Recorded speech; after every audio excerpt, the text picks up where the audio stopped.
Le jour où l'ange Djibril a eu peur. Un petit rappel sur Djibril. C'est un ange très important d'Allah. C'est l'ange qu'Allah envoie au prophète pour lui dire qu'il est prophète et pour l'aider dans certaines tâches. C'est l'ange que Dieu envoie pour punir les nations qui font le mal. C'est l'ange qui portera la balance le jour du jugement. C'est un ange extrêmement fort.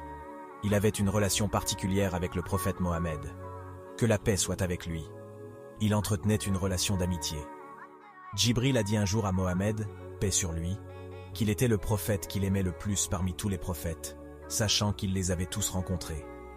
Un jour, notre prophète était assis en train de parler avec l'ange Djibril lorsque, soudain, ils virent le ciel se fissurer.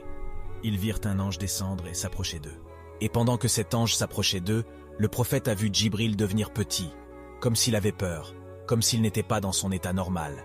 Cet ange s'approche et dit au prophète, « Je suis un messager d'Allah, et je viens te donner un choix. Tu peux vivre comme une personne humble, ou tu peux vivre comme un roi très puissant comme l'a fait Souleyman. » Djibril, connaissant Mohammed, lui fit signe de prendre la première option. Une fois que notre prophète eut répondu, l'ange retourna au ciel.